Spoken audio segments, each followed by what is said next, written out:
দেখতেছি খালি শিবারো আর তুই সব হ্যাঁ ঠিক, এটা চিকু আগের বারে ছোট ছিল, বসতে পারতো বলো।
আজকে ব্লগটা স্টার্ট করেছিলাম সকালে থেকে 8টা 8:30টার দিকে, যখন কিন্তু ছাদে ঝান্ডা লাগছিল তখন, বাট তারপরে কন্টিনিউ করা হয়নি, অনেক প্রেশার ছিল, আজকে একটুখানি কাজের প্রেশার ছিল। তারপর একটু খুলে ঘুম পাড়িয়ে ফাইনালি স্নান করে এখন ব্লগটা স্টার্ট করবো। সো ব্লগে এন্ট্রি করবো। সো এখন স্নান টান কমপ্লিট হয়ে গেছে, জাস্ট 5 মিনিট শুয়েছিলাম, তারপরে ছুটি ফোন করবো, তাড়াতাড়ি রেডি হও, যাওয়া মানে 5 মিনিটের মতো বেরোবো, সরি কিন্তু বলে তাড়াতাড়ি রেডি হও, 10 মিনিট থেকে 20 মিনিটের মতো বেরোবো। সো কোথায় যাচ্ছি বলো তো, আমরা আজকে যাচ্ছি আমরা মাসির বাড়ি, মুসলিমপুর মাসির বাড়ি। ওদের বাড়িতে রামনবমীতে খুব বড় করে পুজো হয়, সো তার জন্য আমরা সব পরিবারে এখন যাচ্ছি। আমি এখন ফাইনালি রেডি হয়ে গেছি, প্রচণ্ড গরম, তার জন্যে এই শাড়িটা পরেছি আমি। এটা প্রচণ্ড লাইটের একটা শাড়ি, পরলে বোঝাই যায় না যে হ্যাঁ কিছু শাড়ি পরে আছে। শাড়ি পরলে যেটা হয় প্রচণ্ড ভারী লাগে, গরম করে, এটা কিছুই হয় না, একটুও গরম করে না, প্রচণ্ড কমফোর্টেবল একটা শাড়ি, তার জন্য এটা পরেছি। আর এই ব্ল্যাক জুয়েলারিটা পরেছি, আর অনেকদিন পর আমি এইবারে মিসপ্রিন করলাম, সে কেমন লাগছে জানি না। এখন যাবো কি চিকুকে রেডি করাবো, কারণ ও জাস্ট খাওয়া হলো, আমি খাওয়াচ্ছিলাম, তারপর মা বললো তুই যাইয়ে রেডি হয় না, তারপর আমি খাই দিতে হবে, তো তার জন্য আমি চললাম রেডি হতে। রেডি হয়ে গেছে, চিকুরও খাওয়া হয়ে গেছে, আপনাকে রেডি করে নেবো, দেন তারপরে বাবা চিনকেরা বেরিয়ে যাবো।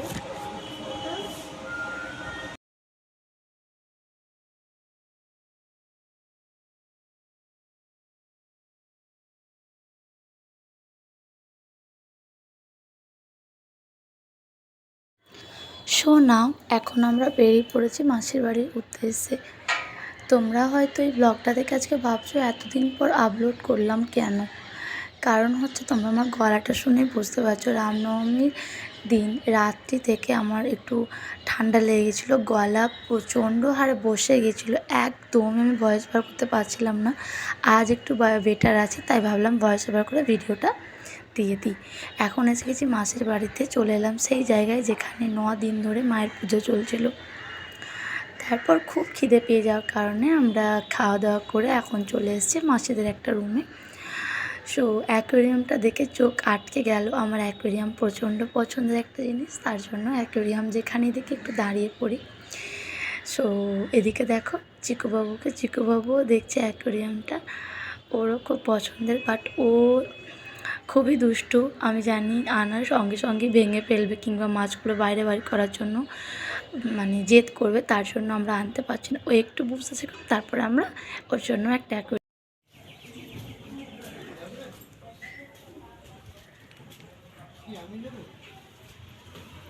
আমাদের খাওয়া দাওয়া হয়ে গেছে, আর কিছুক্ষণ আমরা সঙ্গে এখন বসে একটু আড্ডা দিচ্ছিলাম। দেন এখন আমরা বেরিয়ে যাবো। বাট বেরোনোর আগে মেশোদের বাড়ির পাশেই আমাদের জায়গা আছে, ওটা বাউন্ডারি দিয়ে পুরো কভার করে যাবো, একটু দেখতে দেন তারপর যাবো। চলো তোমাদের এই যে এটা হচ্ছে মেশোদের বাড়ি, আর ঠিক তার পাশেই সাইড সাইড এই যে এই জায়গাটা বিয়ের সময়, মানে সাগরের বিয়ের সময় এই জায়গাটাতেই প্যান্ডেল হয়েছিল। সো এটা এখন পুরোটা কভার করা হয়ে গেছে। এই যেটা মেশোদের বাড়ি, ওই যে চিকু বাবা। তো এর ভিতরে প্ল্যান আছে কি গাছ লাগানো হবে, আর এই যে এখানে অনেকগুলো সজনে গাছ লাগানো হয়েছে। যেহেতু আমি মা বাবা তিনজনই করে সজনে ফুল ডাঁটা খেতে পছন্দ করি, তার জন্য সবার আগে সজনে গাছই লাগানো হয়েছে। এই রামনবমী তারপরে আরও দুটো পুজো আছে, এগুলো সব হয়ে গেলে তারপরে এখানে সুন্দর করে অনেক রকমের গাছ লাগানো হবে, তখন এসে তোমাদেরকে আরেকবার সমস্ত দেখিয়ে দেবো। এখন আমরা বেরিয়ে যাবো বাড়ির উদ্দেশ্যে, যেহেতু মা আসেনি তাই বেশিক্ষণ থাকবো না, তাড়াতাড়ি বেরিয়ে যাবো। প্রত্যেক বছর দেখি আমের গাছে অনেক ভরে ভরে আম এসছে, যেমন আগের বছরই প্রত্যেকটা আম গাছে দেখলাম ভরে ভরে আম এসছে, বাট এবছর অনেকগুলো আম গাছ দেখলাম বাট একটাও আম আসেনি। মেশোদের বাড়ির সামনে একটা বাড়িতে দেখছি গাছটা এত আম এসেছে, মানে এবছর প্রথম আমি কোনো গাছ দেখলাম যেটাই এত আম এসেছে। প্রত্যেকটা গাছে দিয়ে ফাঁকা, একটা এখন তো একটা গাছ দেখলাম যেটা পুরো ভরে আম এসেছে। আমাকে দেখাচ্ছে দাদা, এই যে সেই আম গাছটা দেখো পুরো ভরে ভরে আম এসেছে।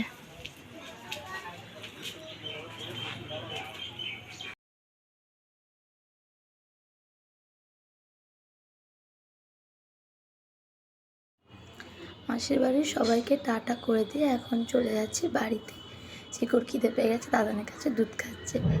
এই যে চলে এসেছি পাড়াতে, আঁকার খেলার প্রিপারেশান চলছে। এখন আসবো আমরা সন্ধ্যের দিকে, এখন বাড়ি যাই, সন্ধ্যে টন্ধে দেখিয়ে তারপর আমরা আসবো। আমরা এখন চলে এসেছি বাড়িতে, আর 4টে সাড়ে 4টের পর থেকে না অনেক জোরে জোরে চারিদিকে বজরংবলী তারপরে শ্রীরামজির গান চলছে, আর চারিদিকে তো আখড়ার খেলা স্টার্টও হয়ে গেছে। অনেক আমাদের পাড়ায় যেমন প্রস্তুতি চলছে তোমাদেরকে দেখালাম, আর হরি মন্দিরে তো অনেক মেলা বসেছে, ভাবলো তোমাদের শেয়ার করবো, বাট গাড়িটা ওখানে একটু ফোর্সেই এলো তার জন্য আর শেয়ার করতে পারলাম না। বাট সন্ধ্যে যাওয়ার প্ল্যান আছে, যদি যাই তোমাদের সাথে শেয়ার করে। এখন যাই ফ্রেশ হয়ে সন্ধে দিয়ে তারপর একটু রেস্ট করলাম, দেন এখন বেরিয়ে পড়েছি। প্রথমে এলাম বজরংবলী মন্দিরে, প্রচণ্ড ভিড়, চিন্টু গেছিলো পয়সা আনতে। সো একটু যদি ভিড়টা কমে সামনে, তাহলে আমি তোমাদেরকে বজরংবলী ঠাকুরকে দেখিয়ে দেবো এখান থেকে। খুব সুন্দর সাজিয়েছে ভিতরটা, বাট প্রচণ্ড ভিড়ের কারণে যেতে পারছি। এই যে চলে এসেছি হরি মন্দিরে। এই রামনবমীর সময় এই প্রোগ্রাম দেখার জন্য মনে হয় ধানবাদের সমস্ত লোক এই হরি মন্দিরে এসে জড়ো হয়, আমার এটাই মনে হয়। কারণ এত মানুষ আসে, এত মানুষ যে মানে দাঁড়ানোর জায়গা থাকে না। বাট তাও একবার গিয়েছিলাম, বেশিক্ষণ থাকতে পারিনি, 2-3 মিনিট থেকে দাঁড়িয়ে আমরা চলে এসেছিলাম। আবার ভিড় ঠেলে ঠেলে ঠেলে আবার চলে এসেছিলাম। প্রচণ্ডই ভিড়, প্রচণ্ড ভিড়। এই যে এক কোনায় আইসক্রিমের বক্সের কাছে আমরা দাঁড়িয়ে আছি। আজকে তো ব্লগটা এখানে এন্ড করছি। টাটা, সবাই ভালো থেকো, সুস্থ থেকো, দেখা হবে নেক্সট ব্লগে।